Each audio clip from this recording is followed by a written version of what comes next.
Oh boy, I can see nothing. Hopefully you can see something. If not, we've actually, there we go. It was facing the wrong way. We're good now. Okay, joining us today is Lisa Nimmo. Tony's over there. I had to turn it on a little bit early because they're sharing all this kind of behind the scenes musician stuff. So join us and we're going to start the show shortly.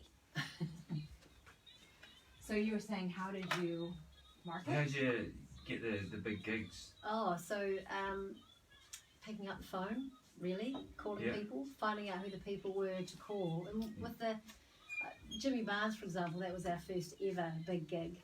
And so I made a phone call to we found out that Jimmy Barnes was coming to Cook's Gardens in Wanganui. Oh, yeah. And so we found out who the promoter was, and I just rang them up and said, with this band, we thought we might have a chance because we were two women, in Jimmy Barnes' audience. We thought they might want something a bit different for their support act. And they said, oh, send us your CD, send us the music. And they said, have you got a band? And we said, yes, we're a full 6-piece band. We had no band. It was me and Shelley at that point, and that was it. And they came back and eventually, a few phone calls later, said, yep, sure, you're in. And so we had 6 weeks to find a band and start rehearsing and get ready for that Did show. you charge for that, or was it? Yeah. Yeah. Yeah, absolutely. Certainly charge for that. I mean, in all of those big gigs, they pay. They're prepared to. But what we didn't realise is that the money you get paid for royalties on top of that, which was a complete surprise. Do you know about that? If you fill in the songs, you got to be an APRA member, right? And you fill in the songs you play. Yes, but for example, we did Elton John and then Eric Clapton, so we just filled out our little APRA forms. This is the list of songs that we played, the songs off the album. Oh, because of the gig, you got paid a lot of money. Yeah. Because of how many people were there. Yeah, it was like over $20,000 to do those 2 shows. And afterwards we thought, oh, so who cares about the performance fee when if they paid us $2,000 performance fee? We had what did you? no idea how we did were you know getting 20 what to grand. ask for? I think you just negotiate, based on it's just about being honest, finding out what the budget is that the promoter has got and trying to meet in the middle with what your own costs are. Because we were hiring our own musicians as well, because Pearl was really Shelley, myself and Chris, my husband. Yeah. So when we hired the other 3 guys, we were paying them salaries and things, so we had to cover those costs as well. One of our guests who was on here previously did this. She is a speaker, and she speaks in the education space, and she was asked to go on a radio show, and they said, do you have a book? And she said, yes. She didn't have a book at all, but she actually put something together and spiral bound it, like a local printer or something, and gave them the book. The next day she was able to pull it together. But it's that kind of, we would say in the States using the Yiddish word chutzpah, which is just, you just have the backbone Moxie. to just, exactly, moxie, love that one. Yeah. To just do it. Can you see the screen over there, Pallas? 49 seconds?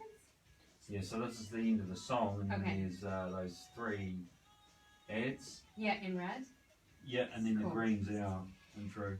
I have switched glasses prescriptions, and I can wear my contacts just 1 day a week, and I save it for you. And but the contacts aren't as strong as the glasses, so now I'm just kind of like, can I see that? I don't know. I can see red. I didn't even know that I'm the was same green. with mine. Oh, I Yes. wish I could wear contacts. Well, I know. I was wearing them too often, and now I was told I can only wear them 1 day a week. So yeah, What? so save it for a special occasion. Is that actually bad to wear them all the time? It dries your eyes out. Lovely thought that is. Because I'm wearing them all the time. Be careful and go and get some professional eye drops put in there. Not professional, but high quality eye drops that you can put in while you're wearing contacts, because the older you get, it's just one of these many things that we have to deal with is that. So the handy tips that you get on Pop with Pallas. Okay, I'm thinking, do we have time to lower that just a wee bit? We'll do that. Now I'm feeling like I should take my glasses off because you guys are looking all rock and roll and, Rock and roll. It's funny seeing Dave Grohl wear glasses recently. I He does can the odd see- thing. Yeah. He's going like this with his hair and he's got these glasses on. Well, it happens to the best of us, yeah. I'll try and go like this if I need to talk to you. So you can hear me. Okay. You can hear me all right when I sit here like this, Yeah. Tony? Yeah. Cool.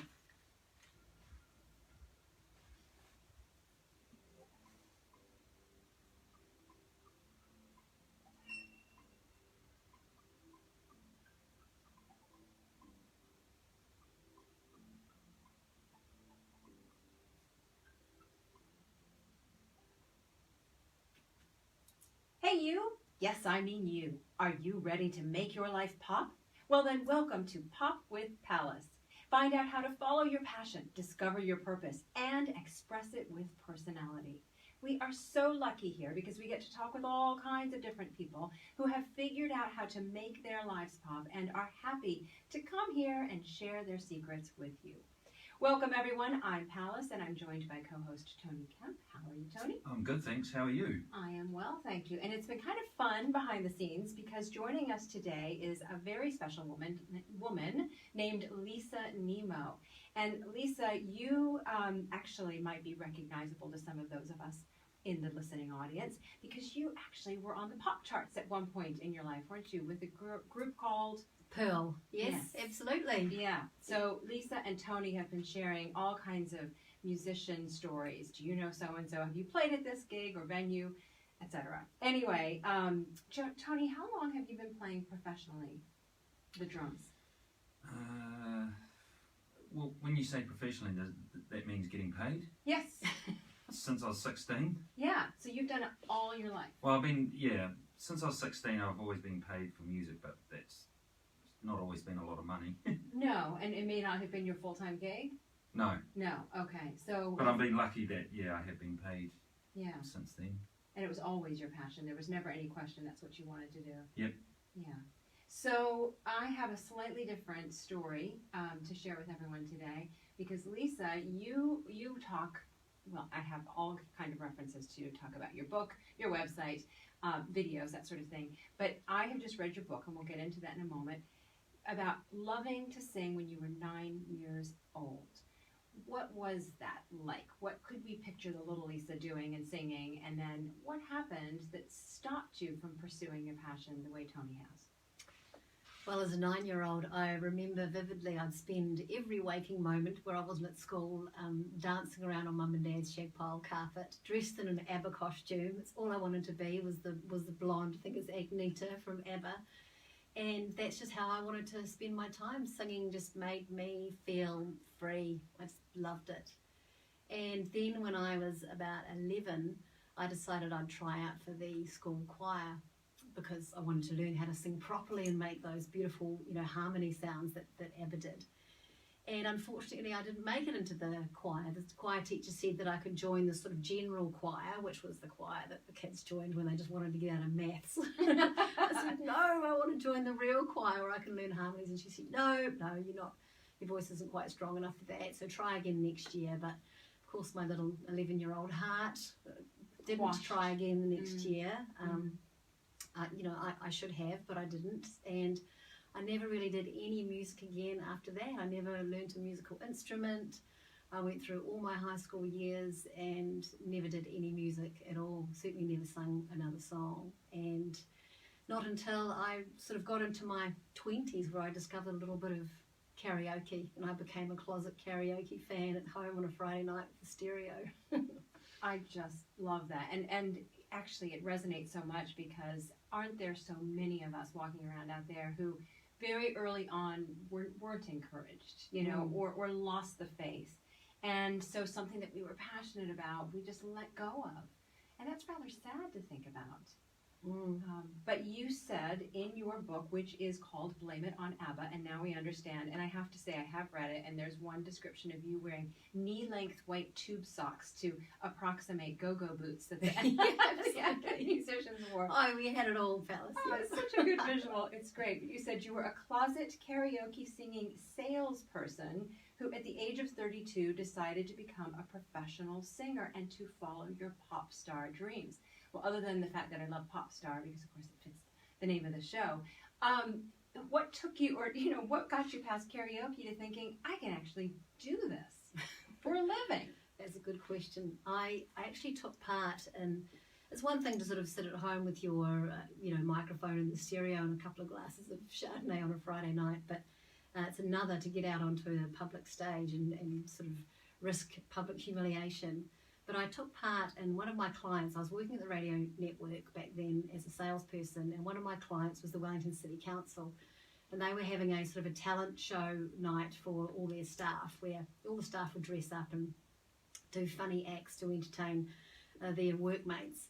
And the comms team, which I worked with, being in advertising, they wanted to do a Spice Girls tribute, and they were missing one person. They needed the fifth Spice Girl, because there were 5 girls in the Spice Girls back then. Yeah. And so they roped me into it, and I sort of said yes, part feeling very nervous, but also there was this little ABBA fan inside of me that felt pretty excited. So we practiced and we worked on all the dance moves, and I turned up and did this performance with them, and something just happened on the stage that night that just, it was like boom, it just brought back that childhood memory to me. And I thought, I love this. I've got to find a way to make this more a part of my life than what it's been for the last, couple of decades, really. And I suppose at that point I was determined that, even though I'd been told when I was 11 that I couldn't do it, I thought, no, this is my chance. I'm 32, I'm already quite late into the game, but now's my time to see what I can do with this. Yeah, and not too late, as it turned out, because I did sort of foreshadow when I said you made it into the pop charts. I'm going to ask, though, Tony, because obviously I call him my resident rock star here. We've got 2 in the house today.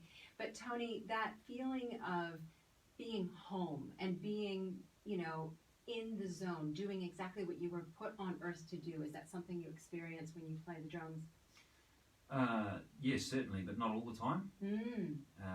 There's some times where it's absolutely amazing, and they're the times that you think, this is why I'm doing it.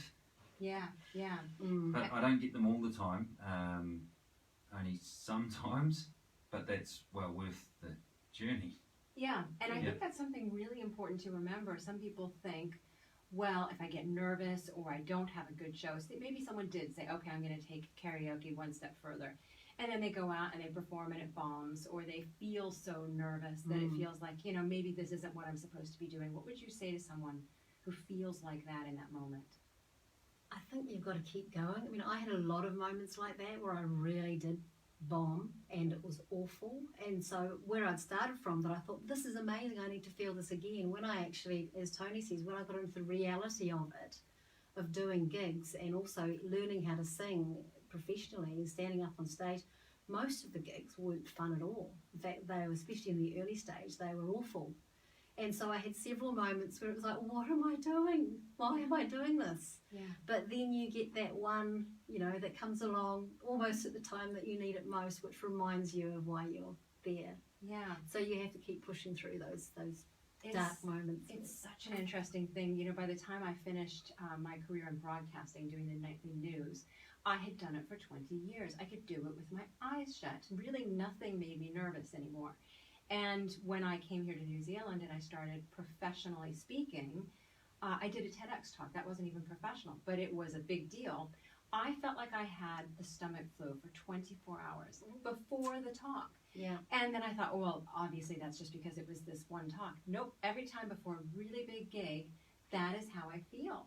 And I know I've questioned, well, I know when I get up there, I have these moments of magic, but really, is this the right path if I'm still feeling so stirred up? Yeah. And I spoke to a speaking coach, and he said, that's actually a sign that you're doing the right thing. Go with it. He said, when you had reached the point of being able to do it with your eyes shut in television, how did you feel then? I said, I felt like I was kind of over it by then. He said, yep. Yeah. That's what keeps us growing and learning, and that's actually a good sign. Mm-hmm. Yeah. I feel like we're sort of not doing a favor for our lovely listeners by not sharing some of your music with them. So let's take a quick break right now. And what do we have lined up to play, Tony? We have All I Need. Great. Excellent. This is the second single of the album. Cool. Here we are on Wellington Access Radio 106.1 FM. Pop with Pallas. Enjoy this. All I Need by Pearl. Cool. I think that's just so important. You remember in 8 Mile with Eminem? I lived in Detroit, so I am kind of fascinated by his story. But they show him literally going to the restroom and retching before he got on stage. He was that nervous. And then I read more about pop stars or actors, and they experience this stage fright, even when they're that good. Yeah. So did you ever get over that? Did you reach that You point? get better at managing it, but you always want to feel that sense of excitement. And I think towards the end, when that sort of went away a little bit with the music gigs, it was the same as what it was for you, is that you sort of lost a bit of that magic. Yes. Yeah. And I do, we are so hardwired to run from anything that's uncomfortable that it's a shame, because you think, how many people have walked right up to the edge of something great, of really pursuing their passion, and been put off by that, I call it embracing the yuck. Yeah. Because it is such a yucky feeling, So you said off the album, we'll ask you what album this was, and then we'll talk about the success, who you worked with, and the highs and lows, and the price you paid to reach that pinnacle. And I should also ask you, is there anything that you particularly wanted to touch on in the interview before we're finished?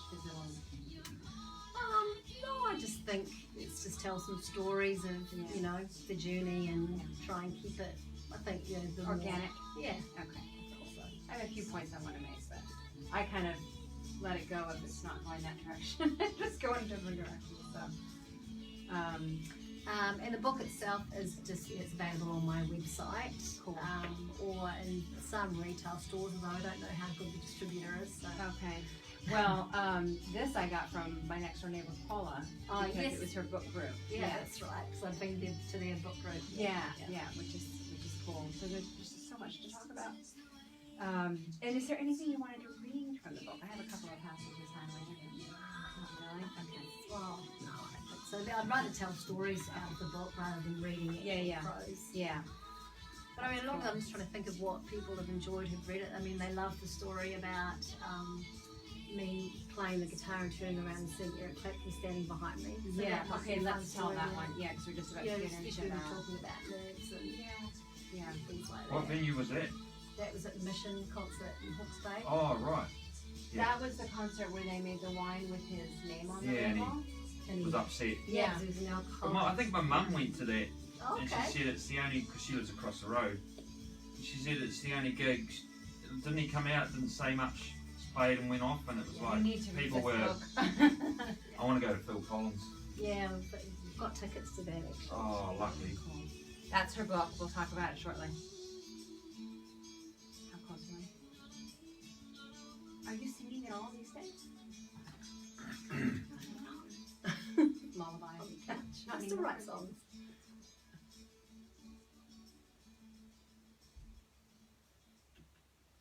Welcome back to Pop with Pallas, Wellington Access Radio 106.1 FM. That is All I Need by Pearl. Beautiful. It was beautiful and is beautiful, and that's the neat thing. You have a legacy that never goes away. Mm-hmm. So Pearl was the name of your singing duo, Mm-hmm. and you describe sort of the pinnacle of your success as Pearl, performing at a couple of concerts with some big names. So share with us a couple of those stories, please. We did. Well, our album came out called No Ordinary Day. We released that in August of 2006. And later on that year, when we launched the album, we had a promoter that had come along to our launch party, and he'd seen us perform live, and he said, I've got an act coming to New Zealand that I think you guys would make a great support act for. And we said, okay, well, that sounds good. Who is it? And he said, I can't tell you right now. It's, we don't necessarily know that it's going to come off. So we said, okay. And by this stage, we knew we had enough ups and downs that we knew not to get too excited about things. But then one day we were walking down the street in Wanganui, and it was interesting timing, because it was the day after we'd just played a gig in Wanganui to an audience of 0. Oh, wow. So we'd gone there, we'd done all this marketing, we'd done radio interviews, and we'd put posters up all over town, had the media, and no one turned up to the show. So we were absolutely crushed. But we played this full gig anyway, like there was 1,000 people in the audience. And so the next day we were feeling a bit sorry for ourselves, walking down the street in Palmerston North, getting ready to prepare for our next show. And we got this phone call to say, I've pulled it off. I would like you to support Elton John when he comes to the stadium in December. Oh, what difference does a day make? Yes. Yeah. Isn't that the truth? Yeah, absolutely. Absolutely. So it was perfect timing. And of course, Chris, my husband, who is our music director, said, oh, what are we going to play? But Shelley and I just said, come on, what are we going to wear? Far more interesting question for us. So, yeah, so that was exciting. And then we were fortunate. Around a similar time, we'd been talking to the promoters of the Mission concert, wanting to get an opportunity to play there. We didn't know who the main act was going to be, but we knew it was a big gig. So, and we knew it was usually an adult contemporary audience that they catered to. So we thought, well, let's get in early and just start talking to the promoter. And then once we'd had a few phone conversations, we found out it was going to be Eric Clapton. So we managed to secure that as well around a similar time. So we worked hard for the opportunities, but we were also lucky. There's a certain amount of luck with anything like that, isn't there? And there always is. But let's go back to, you worked hard for the opportunities. You were methodical. You were methodical when you wanted to become a pop star. You had to actually go and learn how to play the guitar. So you had to take lessons. Then you had to practice singing in front of an audience. And you said there were ups and downs and highs and lows. I can't tell you how heartening it is to hear that you sang to an audience of zero, because I've held workshops and plastered everything and then had no one turn up, but I'll still, actually deliver the workshop to the organizer. Feels weird, doesn't it? It feels weird, but it's practice. Yeah. But you have actually then, when it comes to, we were talking before the radio show started about the difference between marketing, which is plastering posters up and going on social media and radio shows, and sales. So your sales experience really was part of your success story, wasn't it? Totally. I think we were, as you say, to break it down and be very methodical about that. I mean, it's one thing to go out and market yourself, but you're not actually going to get a gig or sell anything unless you pick up the phone and make a phone call. And we had to do that for every opportunity, including getting airplay on all the radio stations and all the media, any media that we got. You'd send off a press release, but you had to make several phone calls as well to secure that. So I think that did help, having that sales background, definitely. Yeah. Just an insider's tip from working in a newsroom: if you send a press release along with a platter of food, it will get looked at. It may not get picked up, but it will at least get looked at. So good to know. That. Yes. There were other price tags, though, that that were on the success that you achieved. And one of them was, and I so related to this, is that you sort of reached the pinnacle of professional success just as you had a very young family. Now, tell us what that was like. Busy, juggling everything, particularly when we started to tour more and having two little kids at home. And really it was getting to grip with my own guilt, motherhood guilt, about leaving children behind, and especially when they were sick. But we sort of learned to manage. My husband was travelling on the road with me, and we reached a point where we said, we don't want to be the parents that leave their kids behind every time we go to work, and that didn't make me happy, it didn't make him happy.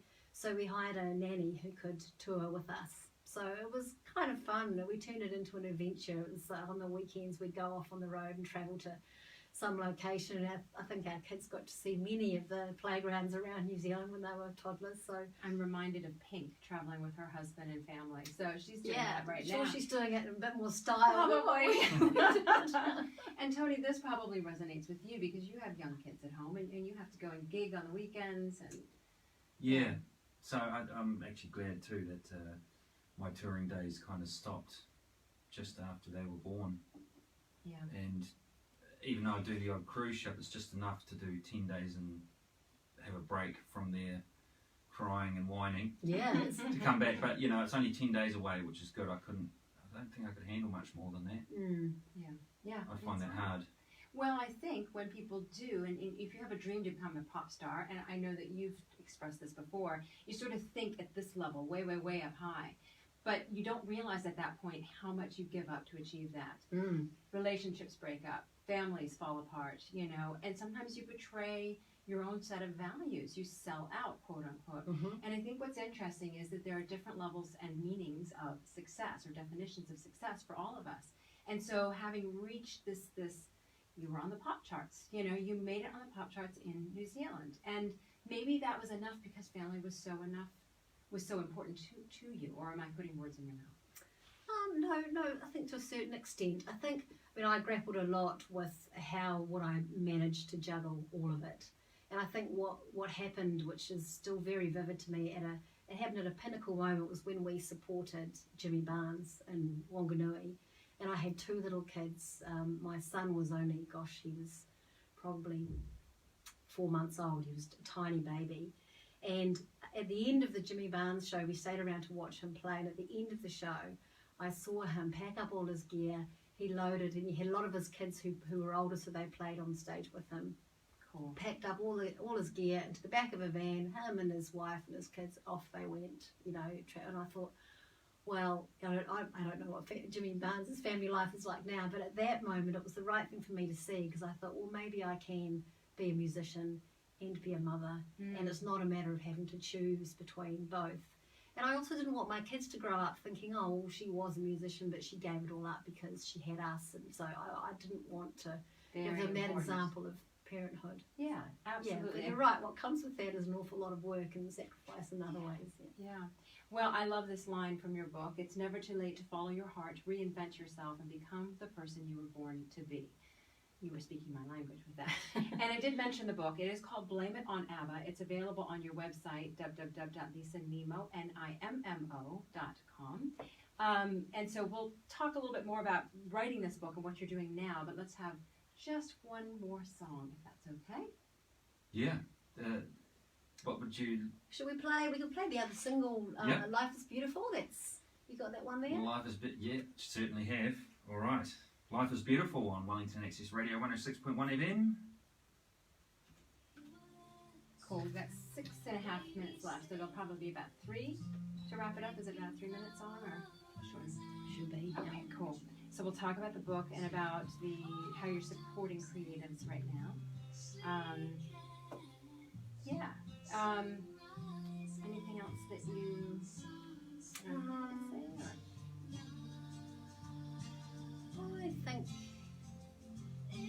I think we've got 3 minutes after this. Yeah. We're just talking about the process of writing a book and how how really, I suppose at the end of that musical journey, it was an opportunity to process that whole experience.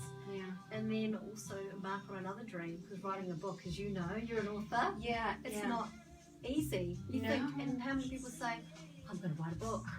But actually it's difficult, and even myself, I didn't realise it was as hard as it was going to be until I started writing it. And I haven't quite written the book.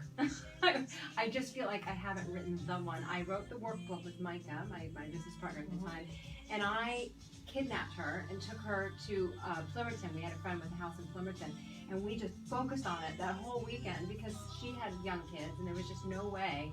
The only way we're going to get it done is if we closet ourselves away, and I was just, let's go. And then the second book I wrote about discovering yourself in New Zealand was based on a series of blogs that I had written. Okay. And then I just went and chose different ones and lumped them into different themes and then put questions at the end. But I still feel like there's another one and maybe another one. Well, so, let's hope so. Yeah. Certainly I hope that's not the book for me. I was going to I'd like say, to are you going to write some more? Yeah, definitely. Yeah. I think you do get a bug. You do, but this one is so well designed, obviously with your husband's design company. But I just think that everyone who's in the speaking world, and if you want to speak, this is your ticket. Yeah. I did hire a writing coach to help me. I don't know if you knew that, but I sort of got partway through it and I thought, I'm never going to be able to write a book to the finish. Yeah. Unless I have somebody to help me. Feedback and guide you. To read 10 chapters and go, this would be better if And it's funny because that's different from an editor who is looking at, grammar and structure and so there's all these different people need feedback from. And also to keep you going because it's so hard. So actually you don't suck as much as what you think you do. That chapter's quite good. Yeah, it's a shame you have to hire people to tell us that. I suppose. Yeah. Oh, it's funny. That's what coaches are for though, right? We all need a good coach. Thank you. I agree. I definitely needed it over the years, and it's just that external perspective and sometimes external validation. So, yeah. Sometimes the people closest to us, even though they love us, aren't necessarily the ones to tell us what we need to hear. Exactly right. Yeah.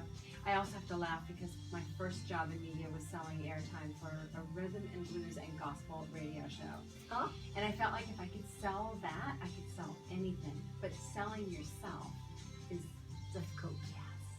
Yeah. So I appreciated alter ego representing you at one point. Oh, yeah. See? Yeah. Welcome back to Pop with Pallas. That is Life is Beautiful, and indeed it is. Life is a gift. That was Pearl. And also, it was just such a lovely thought. Life is beautiful. One of the reasons is we can pursue different passions at different points. And I know we're short on time, but I will sort of shorten the storyline here and say that sort of Pearl ran its course. It was a success and it was fulfilling, but there came a time when it was time to end. And you felt, I can no longer do this, because you felt almost like you were a fraud at that point. Yeah, I just felt like I wasn't the same person that I was when I first embarked on the journey, and I'd achieved a few of the things that I wanted to achieve, but it just felt like for all of us involved, we'd all sort of changed and we were ready for new challenges. Yeah.